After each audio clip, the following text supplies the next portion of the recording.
Balka Suman arrest చేస్తే ఏదో భారతదేశానికో తెలంగాణకో మొత్తం సర్వం త్యాగం చేసి మొత్తం ఆయనంత తెలంగాణ కోసమే చచ్చిపోవడానికి ముందుకు పోయినటువంటి నాయకుడిలాగా ఆయన ఫీల్ అవుతున్నాడు.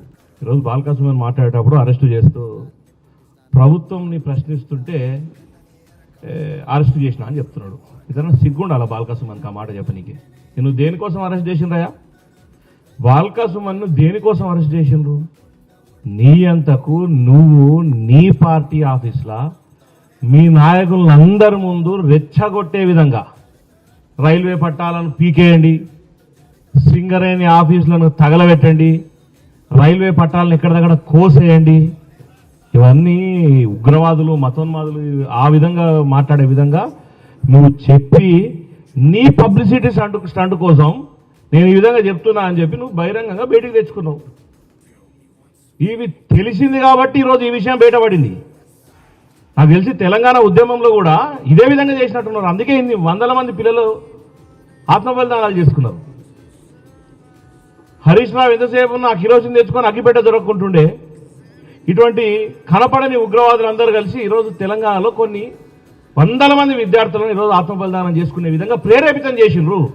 మరి బాల్కా సుమన్ చచ్చిపోలే, కల్వకుంట్ల చంద్రశేఖరరావు ఇంట్లో ఎవరు చచ్చిపోలే, మన నాయకుల ఇళ్ళలో ఎవరు చచ్చిపోలే, పోనీ చచ్చిపోయిన ఇళ్ళలో ఒక్క నాయకుడని ఉన్నాడా? ఈరోజు వీళ్ళందరినీ ఏకం చేసి ఈ బాల్కా సుమన్ లాంటి చెంచాలను అడ్డం పెట్టుకొని యూనివర్సిటీలో ఉండేటువంటి పిల్లలను ప్రేరేపితం చేసే విధంగా ఆ రోజు కూడా అదే విధంగా చేసిండ్రు అన్నది ఈరోజు అర్థమవుతుంది. ఈరోజు తెలంగాణ రాష్ట్రం ఎక్కడ పోతుందో ఒకసారి ఆలోచన చేయాలి. అంటే వాళ్ళకి ఎంతసేపు ఉన్న ఆదానికి అరెస్ట్ చేస్తే ఏదో ఆయన సత్యహరిచంద్రునిలాగా నన్ను అరెస్ట్ చేసిరు ప్రశ్నిస్తు నువ్వేం ప్రశ్నించినవయా? అసలు ఏం ప్రశ్నించినావు? నువ్వు ప్రశ్నించిన ముఖమేనా?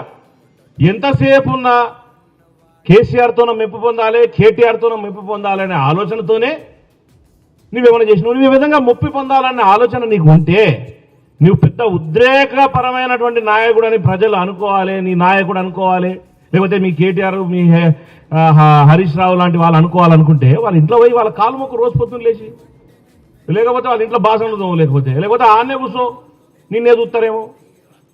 ప్రభుత్వం మీద తప్పుడు అంటే ఈ రాష్ట్రం మీద తప్పుడు ఆలోచనలతోనా నువ్వు విద్యార్థులను కానీ అక్కడ ఉండేటువంటి నాయకులను అందరినీ తప్పుడు మార్గంలో పోమని చెప్పి నువ్వు సూచనలు ఇస్తూ నువ్వు దొరికిపోయి ఈరోజు నువ్వు మా ప్రభుత్వాన్ని మాట్లాడుతావు, అరెస్ట్ చేసి. ఈరోజు కాంగ్రెస్ పార్టీ రాజ్యాంగాన్ని నమ్మే పార్టీ, రాజ్యాంగ పరంగానే ముందుకు పోతుంది.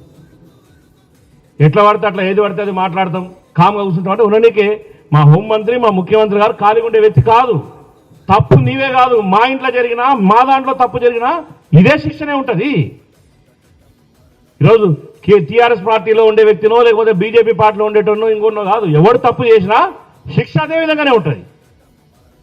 మీ పార్టీలాగా మీరు తప్పు చేస్తే ఎదుటోడు తప్పు చేస్తే లోపలికి పంపాలి, నేను తప్పు చేస్తే లోపలికి పంపకూడదని కాదు.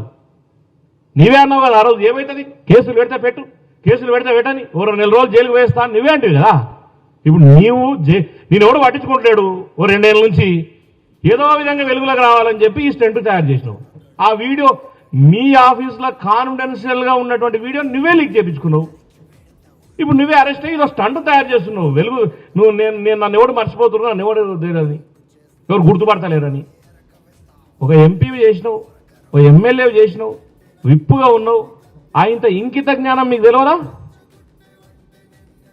మళ్ళా మీరు ప్రభుత్వం మీద తప్పుడు మాటలు మాట్లాడితే ఎవరు ఊరుకోరు, ఖబర్దార్. నువ్వేమి త్యాగాలు చేసిపోలే. ఈరోజు నువ్వు తెలంగాణలో విద్యార్థులతో పాటు లేకపోతే ఇంకా ఎంతో మందిని ప్రేరేపితం చేసినావు. ఈరోజు అర్థమవుతుంది ప్రజలకు కూడా. రేపు ఓటు దెబ్బతోనో నీ నియోజకవర్గంలో కూడా చెప్తారు. నీవే చెప్తావు కదా, రైతుల సమస్య మీద కొట్లాడుతుంటే 5 మంది కంటే ఎక్కువ వస్తుంది, మళ్ళీ మన వాళ్ళే వస్తుండ్రు అంటే. ఇంకో మండలంలో ధర్నా పెడితే ఆడ 6 మంది కంటే రైతులు ఎక్కువ లేరు. ఎందుకు వస్తారు మీ దగ్గరికి రైతులు చెప్పండి? కాంగ్రెస్ ప్రభుత్వం ప్రతి గింజ కొంటుంది. కాంగ్రెస్ ప్రభుత్వం అక్కడ పోయి మీరు రాజకీయాలు చేయాలని ప్రయత్నం చేస్తారు. కాంగ్రెస్ ప్రభుత్వం కొనుక్కుంటే మీ కొంటారా, మీ అయ్యే కొంటాడా? అవి కేసీఆర్ కొంటాడా, లేకపోతే కల్వకుంట్ల చంద్రశేఖరరావు కొంటాడా, కల్వకుంట్ల తారక రామారావు కొంటాడా? చివరికి రేవంత్ రెడ్డి గారి ప్రభుత్వం ఎలా కొనాల్సింది? మీ ప్రభుత్వం ఉన్నప్పుడు ఎప్పుడూ కొనని విధంగా ఈరోజు మా ప్రభుత్వం కొంటా ఉంది కదా.